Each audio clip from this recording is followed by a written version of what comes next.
जिनको बीजेपी इतिहास के सबसे मजबूत गृहमंत्री के तौर पर आज तक प्रोजेक्ट करती रही, क्या ऐसे दिन आ गए कि उनको बचाने के लिए बीजेपी के सांसदों को खड़े होकर हंगामा करना पड़ता है। दोस्तों, संसद चले, शांतिपूर्ण तरीके से चले, हंगामा ना हो, विपक्ष के साथ फ्लोर मैनेजमेंट करके ये सब कुछ देखना सरकार का काम होता है और इसका जो पूरा दारोमदार होता है, जिम्मेदारी होती है, वो होता है पार्लियामेंट्री अफेयर्स मिनिस्टर के पास, यानी कि संसदीय कार्य मंत्री के पास, जो कि इस वक्त किरण रिजिजू हैं। लेकिन आपको सुनकर हैरानी होगी दोस्तों कि ये शायद 70 साल में पहली सरकार होगी जो हंगामा करवा रही है। मतलब विपक्ष हंगामा करता है लेकिन ये सरकार हंगामा कर रही है। संसद में बीजेपी के सांसदों को कोई इशारा करता है, उनके इशारे पर सब खड़े होते हैं और फिर दोस्तों संसदीय कार्य मंत्री के इर्द गिर्द इस तरह से बीजेपी के सांसद खड़े हो जाते हैं कि हंगामा हो जाता है सत्ता पक्ष द्वारा और उसके बाद संसद को बाधित करना पड़ता है।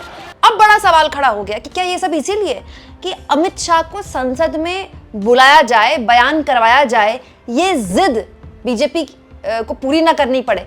बड़ी अजीबोगरीब तस्वीर मैं आपको दिखाती हूँ दोस्तों। अमित शाह के संसद में आने की आज सुबह एनडीए का मधुर मिलन, पता नहीं क्या मधुर होता है इन मिलनों में, लेकिन मधुर मिलन था। एनडीए के मधुर मिलन में स्वयं मोदी जी भी है, जो कि संसद नहीं आते हैं, संसद की कार्रवाई में शामिल नहीं होते, लेकिन संसद आते हैं। ठीक है, वो हाथ हिलाकर मीडिया के बंधुओं को अपना प्यार दे रहे हैं। फिर अमित शाह भी आते हैं, चेहरे पर मंद मंद मुस्कान है, हाथ भी जोड़ रहे हैं मीडिया के आगे, मतलब संसद में अमित शाह हैं। इनफैक्ट ये कल की वीडियो देखिए, कल शाम अमित शाह जब संसद से निकल रहे थे तो उनके फेवरेट टीवी के रिपोर्टरों ने उनको घेरा हुआ था, ऐसे हाथ बांध के देख रहे हैं। जो आसपास है ना, सारे अमित शाह के जितने दिखाई दे रहे हैं सब रिपोर्टर हैं, किसी के हाथ में माइक नहीं है, हाथ सबके बंधे हुए हैं पीछे, देख रहे हैं एकदम आज्ञाकारी टाइप कैसे खड़े हुए हैं। अमित शाह रिपोर्टरों से भी बात कर रहे हैं। मतलब शाम को निकलते हैं तो बड़े आराम से निकलते हैं, सुबह आते हैं तो बड़े आराम से आते हैं, लेकिन संसद की कार्रवाई में बैठने को तैयार नहीं है। हालत ये दोस्तों कि आज जब संसद की कार्रवाई शुरू हुई तो एक इशारों का क्लिप मेरे पास आ गया। आप जानते हैं मैं संसद की कार्रवाई कोशिश करती हूँ कि हर अपडेट वहां से आपको दूं, क्योंकि भाई सबसे बड़ी पंचायत है, वहीं से पॉलिसी मेकर्स पॉलिसी बनाते हैं, वो देश चलाते हैं, तो पता तो चलना चाहिए संसद में होता क्या है। हुआ क्या, मल्लिकार्जुन खड़गे बोल रहे थे कि भाई अमित शाह को आप संसद में बुलाइए। देखिए, हंगामा तो लोकसभा में भी हो रहा है, राज्यसभा में भी हो रहा है, लेकिन सरकार को जो अपने काम करवाने होते हैं सरकार वो करवा लेती है, बिल भी पेश करवा लेती है ना, अपने हिसाब से सरकार संसद चला लेती है। तो मल्लिकार्जुन खड़गे यहाँ पर बोल रहे थे, तभी अचानक एक बड़ी अजीबोगरीब वाकया होता है इस क्लिप के। मतलब अगर आप देखेंगे 2 मिनट के आसपास के हिस्से में रिजिजू जो हैं अचानक से एग्रेसिव हो जाते हैं। भाई मल्लिकार्जुन खड़गे बोल रहे थे, हंगामा तब भी हो रहा था, फिर भी वो बोल रहे थे, रिजिजू एग्रेसिव हो जाते हैं ये बोलकर कि आप राम मंदिर के चढ़ावा चोरी पर चर्चा की बात करते हैं, आप लोगों को तो माफी मांगनी चाहिए, आप लोग तो राम को काल्पनिक बताते थे, आप लोग ये हैं, आप लोग वो हैं, इस तरह की बात बोलकर रिजिजू एग्रेसिव हो जाते हैं। संसदीय कार्य मंत्री, जिनका काम, जिनकी जिम्मेदारी है संसद चलाना। दोस्तों इसके बाद एक बड़ा इंपॉर्टेंट हिस्सा है इसी क्लिप के 1 मिनट 5 सेकंड के आसपास में आप देखेंगे, अचानक से बीजेपी की सांसद ही बोल रही हैं, कोई ऐसे इशारा करता है, देख रहे हैं आप, और फिर इशारा मिलता है जैसे कोई कह रहा हो खड़े हो जाओ, हंगामा करो। ये बीजेपी जहां बैठती है ना, सत्ताधारी दल, वहां का हाल आप देखिए सब कुछ गौर से देखिएगा, कहां से इशारा आता है, फिर बीजेपी के सांसद खड़े हो जाते हैं, हंगामा करने लगते हैं। देश के युवाओं को रोजगार काम कर रहे हैं, इन्हीं प्रयासों को और अधिक गति देने के लिए मेरा विनम्र आग्रह है। दोस्तों इसके बाद खड़गे बोल रहे हैं और बीजेपी के सांसद हंगामा कर रहे हैं। मतलब विपक्ष बोल रहा है और सत्ता पक्ष हंगामा कर रहा है, उल्टा होता है। अच्छा, दिलचस्प ये है कि उसके बाद 7 मिनट 35 सेकंड के आसपास रिजिजू बोल रहे हैं ना, जहां आप देखेंगे उनके अगल बगल बीजेपी और एनडीए के सांसद खड़े हो जाते हैं, महिला सांसदों को यहाँ पर खड़ा कर दिया जाता है। मतलब आप कह सकते हैं जो विपक्ष है, विपक्ष की जगह सत्ता पक्ष खड़े होकर विपक्ष पे एग्रेसिव हो गया है। देखिए आप सब कुछ।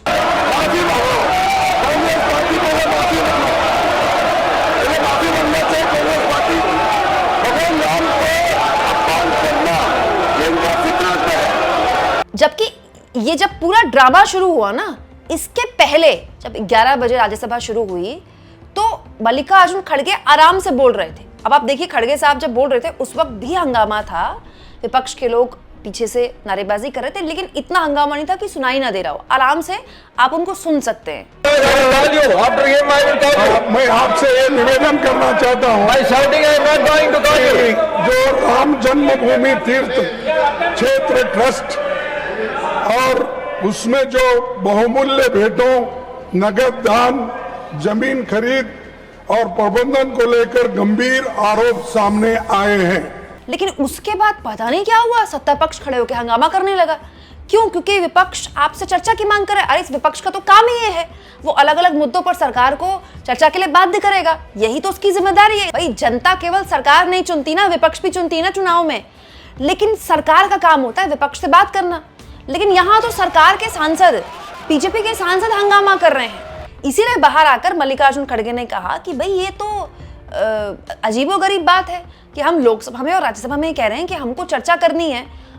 अमित शाह आए, बयान दें कि भाई दिल्ली में लट्ठे किसने चलवाए, उनका बयान आएगा, हम उस बयान पर चर्चा करेंगे।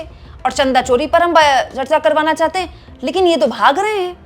कि हम ये चाहते हैं कि चेयरमैन दोनों मिलके दोनों हाउस में डिस्कशन के लिए वे परमिशन दे, और डिस्कशन अगर शुरू होगा तो सारी चीज़ें बाहर आ जाएंगी। तो इसीलिए हम चाह रहे हैं कि सिर्फ डिस्कशन ये राम जन्मभूमि ट्रस्ट का हो या बच्चों पे जो अन्याय अत्याचार हुआ उसका हो, यही चाहते हैं। क्यों वो घबर रहे हैं मालूम नहीं, और हम चाह रहे हैं सिर्फ स्टेटमेंट दो, उसके ऊपर चर्चा करेंगे। आप अपनी बात रखेंगे, हम हमारी बात रखेंगे। इसमें क्या कौन सी ऐसी बड़ी उनको चिंता की बात है, मुझे समझ में नहीं आ रहा। गृह मंत्री क्यों नहीं आ रहा सर, क्या वजह की? नहीं, वो आप लोग ही जानते हो। गृह मंत्री या तो डर गए होंगे या तो उनको इस सदन को अपमान करना होगा, इसीलिए वो नहीं आ रहे। अभी बड़ी अजीब बात है दोस्तों, अमित शाह एनडीए की बैठक में शामिल हो सकते हैं। एनडीए की बैठक में यहाँ चेहरे पर मुस्कान भी है अमित शाह के, ठीक है, और अमित शाह पत्रकारों से बात कर सकते हैं, यहाँ भी चेहरे पर मुस्कान है। तो मतलब अमित शाह कंफर्टेबल है ना। अमित शाह कोई धर्मेंद्र प्रधान थोड़ी है कि उनको एक डर हो कि भाई इस्तीफा हो सकता है। भाई अमित शाह का इस्तीफा तो नरेंद्र मोदी का इस्तीफा हुआ। अमित शाह का अगर इस्तीफा हो गया, ऐसा होना जाना कुछ नहीं है, लेकिन 1% मान लीजिए हाइपोथेटिकली हो गया, फिर तो नरेंद्र मोदी के इस्तीफे के बराबर हो गया ना वो। तो ऐसा तो होने ही वाला नहीं है, सब जानते हैं कि अमित शाह का कोई इस्तीफा नहीं होने वाला। इसीलिए अमित शाह के चेहरे पे इत्मीनान है। तो ये इत्मीनानियत तो संसद के अंदर भी दिख सकती थी, ऐसी भी क्या बात हो जाती। संसद के अंदर अमित शाह का ना आना ही तो बड़ी अजीबोगरीब स्थिति पैदा हो रही है। आप सोचिए, अमित शाह पर बीजेपी ने बहुत इन्वेस्ट किया है, सिर्फ मोदी पर इन्वेस्ट नहीं किया है। मोदी के बाद जिस नेता पर सबसे ज्यादा इन्वेस्ट किया है अमित शाह पर किया है। आप कहेंगे योगी आदित्यनाथ पर किया है, योगी आदित्यनाथ ने तो खुद पे अपना इन्वेस्टमेंट किया है। बीजेपी का एक गुट है जो चाहता है योगी आदित्यनाथ आगे बढ़े, जो मोदी और अमित शाह के खिलाफ है। लेकिन योगी आदित्यनाथ की जो आप टीवी पर इतने उनके लिए प्रोग्राम्स देखते हैं और उनके कॉन्क्लेव देखते हैं, उनके योगी बाबा को लेकर इतने जो पूरा भौकाल देखते हैं, वो तो उत्तर प्रदेश की सरकार अपने मोर्चे पर कर रही है। लेकिन अमित शाह को तो नरेंद्र मोदी की परछाई माना जाता है, उनको चाणक्य माना जाता है, उनके लिए पता नहीं क्या क्या बातें बोली जाती हैं कि अमित शाह स्ट्रैटेजिक हैं। अमित शाह से बड़ा स्ट्रैटेजिक तो बीजेपी के पास कोई है नहीं। और सच्चाई है कि नहीं है, सच्चाई है कि इस वक्त राजनीति में अमित शाह बहुत बड़े स्ट्रैटेजिक है। तो अमित शाह अपने लिए स्ट्रैटेजी नहीं बना पा रहे क्या, या फिर यही स्ट्रैटेजी है हंगामा करवाना? हंगामा हो रहा है तो और हंगामा करवाना, बस कैसे भी करके संसद ऐसे ही चलती रहे। तो फिर ऐसे कैसे डिलिमिटेशन बिल आएगा? इन हालातों में सरकार डिलिमिटेशन बिल कैसे पेश करेगी? क्योंकि उसको तो अमित शाह पेश करेंगे, अमित शाह ही पेश करेंगे ना। पिछली बार अप्रैल में जब गिरा था तो अमित शाह ही लेकर आए थे ना, या फिर वो भी जितेंद्र सिंह द्वारा पेश कराने का प्लान है सरकार का। भाई डिलिमिटेशन वाले मामले पर तो अमित शाह को संसद में आकर बात करनी पड़ेगी ना, उनको बयान देना पड़ेगा ना। गृह मंत्री नहीं बोलेंगे तो प्रधानमंत्री तो आते नहीं है संसद में, तो कब तक चलेगा ये? क्या स्ट्रैटेजी है सरकार की? कितना क्लूलेस सत्ताधारी दल यहाँ पर दिखाई दे रहा है। विपक्ष को पूरी तरह से, मतलब उपराष्ट्रपति और ओम बिरला, उनको आगे कर दिया गया और वही अपने हिसाब से हैंडल करते हैं। पूरा टाइम सत्ता पक्ष के लोगों को दिखाया जाता है, विपक्ष हंगामा कर रहा है, किस मुद्दे पर कर रहा है वो भी नहीं दिखाया जाता है। इसीलिए मकर द्वार एक दूसरा हिस्सा बन गया है संसद का, जहां पर विपक्ष खड़े होकर अलग अलग मोर्चों पर सरकार को घेरता है और वहीं पर उसकी आवाज सुनाई देती है, क्योंकि अंदर तो पता ही नहीं चलता है। हाँ, लेकिन इस बात को मानना पड़ेगा कि इस पूरे मोर्चे पर अमित शाह संसद में आए, बयान दें, और चंदा चोरी पर आप बहस करवाइए। इस पर विपक्ष एक है, चाहे वो जो भी विपक्षी दल हो, एक है। क्योंकि दोस्तों इस पर एक जन भावना है, तो जनता के खिलाफ ना सत्ता जाना चाहता है ना विपक्ष जाना चाहता है। भाई जनता के बीच एक माहौल है ना, एक बहुत बड़े वर्ग के बीच में तो माहौल है ना कि आपने लाठीचार्ज कैसे करवा दिया, आपने टीयर गैस कैसे छुड़वा दी। मुझे ऐसा लगता है लाठीचार्ज और टीयर गैस का तो फिर भी एक मतलब कैसे भी करके आप जस्टिफिकेशन दे सकते हैं, बट पैलेट गन का जस्टिफिकेशन कैसे देंगे? भाई आपकी गटर मीडिया टीवी पर बैठकर रोज बताती है कि पैलेट गन चलाना क्यों जरूरी था। ये भी हो सकता है कि एंकर बताना शुरू कर दें कि पैलेट गन के 10 फायदे क्या हैं। लेकिन दोस्तों सरकार को अगर पैलेट गन पर तो जवाब देना पड़ेगा ना। मतलब सरकार की क्या यही स्ट्रैटेजी है कि पूरा संसद का सत्र वो ऐसे ही वॉश आउट होने देगी? आपको क्या लगता है दोस्तों, संसद में होने के बावजूद भी बीजेपी के महान स्ट्रैटेजिक चाणक्यों के चाणक्य, मतलब प्लानिंग की भी प्लानिंग बना देने वाले, बीजेपी के लिए हर तोड़ का इलाज ढूंढने वाले अमित शाह के पास अपनी समस्या का इलाज क्यों नहीं मिल पा रहा है? आपको क्या लगता है? कमेंट बॉक्स में जरूर लिखें।